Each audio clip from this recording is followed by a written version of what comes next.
Bonjour à tous et bienvenue dans cet nouvel épisode de Blender simplifié où nous allons aujourd'hui nous intéresser à la fonctionnalité principale du logiciel Blender, c'est-à-dire la modélisation 3D, plus précisément la modification précise des objets.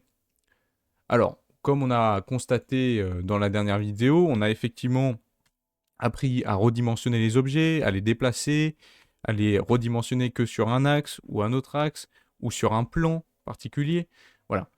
Mais aujourd'hui, le but, c'est de modifier intrinsèquement l'objet, c'est-à-dire pouvoir modifier la forme de base de notre objet. Alors, bon, si vous avez lancé un nouveau projet, vous êtes exactement au même stade que moi, c'est-à-dire que vous avez un cube, une light et une caméra. Le but aujourd'hui, c'est qu'on va tout supprimer, donc je vais tout sélectionner et je vais appuyer sur supprimer. Ah oui, très important, j'ai rajouté dans cette vidéo les raccourcis que j'utilise en bas à gauche, en bas à gauche. Donc vous allez pouvoir suivre les raccourcis que je vais utiliser, même si je vais les dire aussi à voix haute, ça pourra potentiellement faciliter la compréhension et aussi vous permettre de revenir au moment où j'ai parlé de ce raccourci et de voir exactement sur quelle touche j'ai appuyé. Donc maintenant, nous n'avons aucun objet dans notre scène, la scène est totalement vide et on va apprendre à créer un objet, parce que c'est quand même assez important. Et après, on va essayer de découvrir un petit peu comment fonctionne la modélisation 3D dans le logiciel Blender. En réalité, c'est quand même assez similaire aux autres logiciels, mais aujourd'hui, on est sur Blender. Avant de créer un nouvel objet, il faut que je vous introduise une petite fonctionnalité. Cette fonctionnalité, c'est le 3D curseur. En fait, c'est cette sorte de cible que vous voyez au milieu de votre écran. Donc en fait, ce 3D curseur va vous permettre plein de choses, mais il va aussi vous permettre, entre autres, de faire spawner vos objets.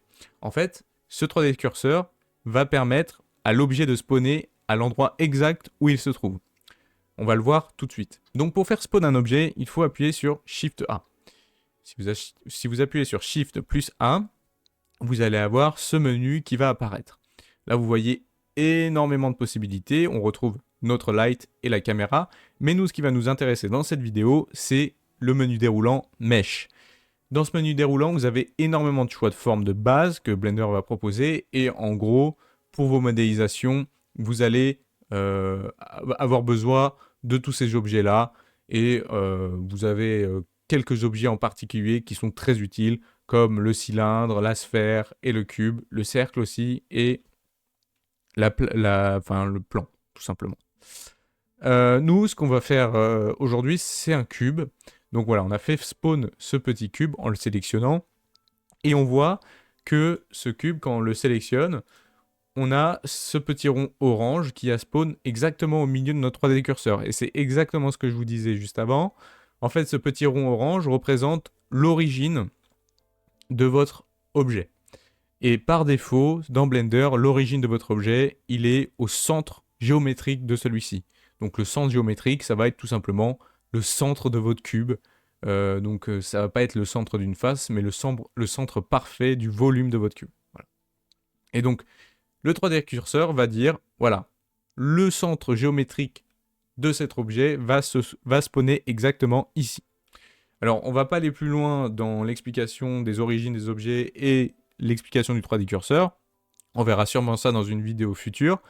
Mais en gros, ce que vous pouvez savoir, c'est que ce 3D curseur, vous allez pouvoir le déplacer et donc potentiellement faire spawner des objets à des endroits différents. Donc ça va surtout vous permettre d'accélérer votre processus ou d'augmenter la précision de vos modèles. Mais aujourd'hui, on ne va pas trop traiter de cette fonctionnalité. Nous, ce qui nous intéresse, c'est modifier notre objet. Comme je l'ai dit tout à l'heure, on a appris à redimensionner notre cube, mais on veut changer la forme initiale de celui-ci.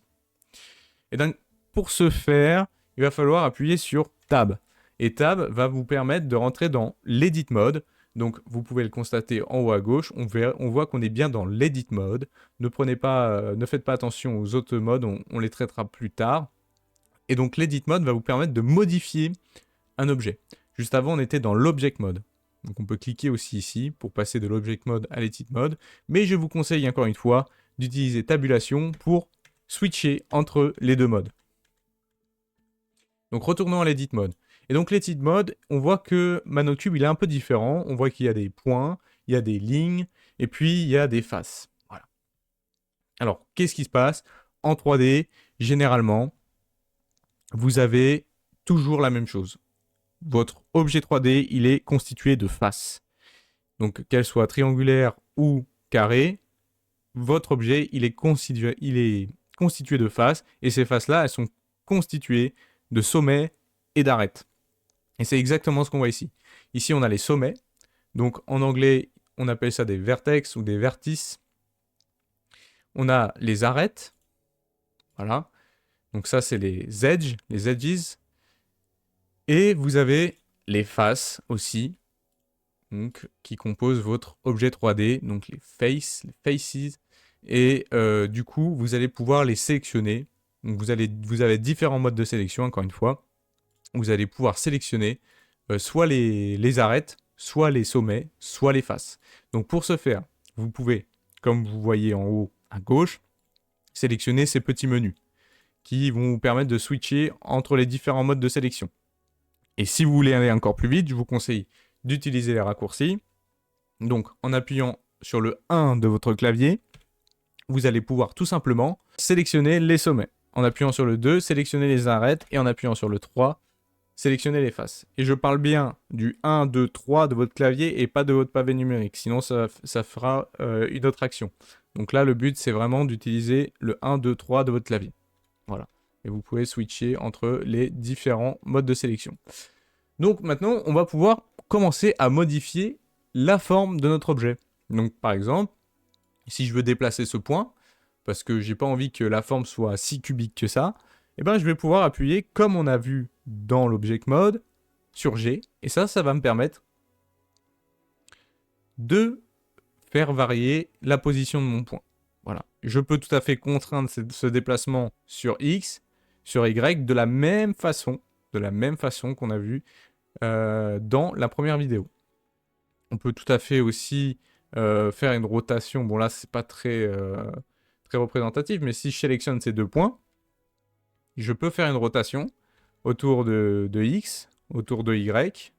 Donc là, ça bouge pas, hein, normal. Et autour de Z.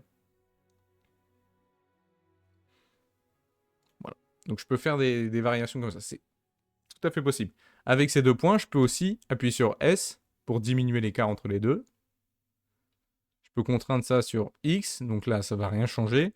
Mais sur Y, ça va faire ça. Et sur Z, ça va aussi rien changer. Normal. On peut aussi tout à fait déplacer des points de manière à ce qui reste sur les arêtes qui ont déjà été définies. Je m'explique. Si vous appuyez sur G et encore une fois sur G, vous voyez que mon point ici, il est soit contraint sur cette arête-là, soit il va être contraint sur l'arête ici. Bon, je montre un peu comme ça.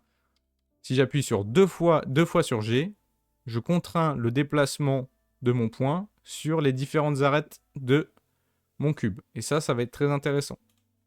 Voilà. Si je retourne en Object Mode, vous constatez que la forme de mon cube a changé, mais je peux toujours le déplacer, je peux toujours modifier ses dimensions. Donc, maintenant, on a bien vu comment modifier intrinsèquement la forme de nos objets 3D. Alors après, il y a plusieurs autres techniques qui vont être intéressantes. C'est-à-dire que là, on ne peut pas faire grand-chose avec notre cube à part modifier les points. Et en fait, on ne voit pas comment on va pouvoir faire des formes très complexes avec ça. Et bien en fait, pour faire des formes très complexes, vous allez pouvoir tout simplement rajouter de la géométrie. Et ça, c'est très intéressant. Donc, on va parler des edge loops. Donc, les edge loops, ça va être un pourtour d'arêtes. Donc, on va créer des arêtes tout le tour de votre objet 3D.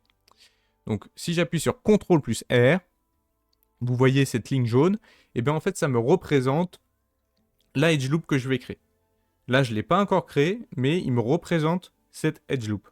Je peux tout à fait choisir de la mettre où je veux. Je peux la mettre dans ce sens-là. Je peux la mettre ici. Je peux la mettre là. Enfin, je fais exactement ce que je veux. Si je le choisis de la mettre là, je vais appuyer sur clic gauche. Et une fois que j'ai appuyé sur clic gauche, là, je vais avoir mon edge loop qui va être créé. Donc on voit qu'il y a des sommets qui ont été créés et on voit qu'il y a bien aussi des edges qui ont été créés. Et la ligne est passée en orange. Cette fois-ci, je vais pouvoir choisir la position que je veux pour cet edge loop. Donc, je peux tout à fait la mettre ici, appuyer sur clic gauche et valider. Je peux la mettre aussi ici, clic gauche, valider. Si je veux que ça soit exactement au milieu, je vais appuyer sur clic droit. Et là, c'est validé. Donc, j'ai des nouveaux points. Et cette fois-ci, je peux tout à fait continuer à modifier mon objet. Donc, pour par exemple sélectionner cette edge loop, vous pouvez appuyer sur Alt, donc vous maintenez Alt, et vous faites un clic gauche sur le sommet ou l'arête, ici même.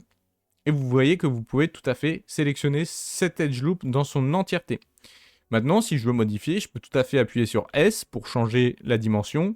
Et vous voyez que ici, je diminue. Et là, ma forme, elle n'a plus rien à voir avec un carré, en réalité.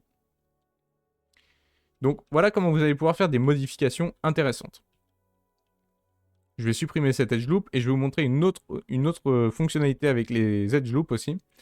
Donc, on rappuie sur CTRL R, on crée une edge loop et avant de faire clic gauche, on va choisir le nombre de edge loops qu'on veut créer. Donc, par exemple, en faisant glisser la molette, je peux augmenter ou diminuer le nombre de edge loops que je souhaite. Par exemple, si j'en veux 3, je vais valider avec clic gauche et comme tout à l'heure, je peux tout à fait choisir la position de celle-ci. Je vais mettre parfaitement au milieu. Et là, je vais sélectionner la edge loop du milieu. Je vais faire une diminution de taille. Je peux le faire aussi pour celle-ci. Je peux augmenter la taille ici. Enfin bref, je peux faire exactement les objets que je veux, tout en créant plus de géométrie. Voilà. Donc je vous conseille de vous entraîner un petit peu à créer des edge loops, à les modifier, à modifier la taille, leur position, etc.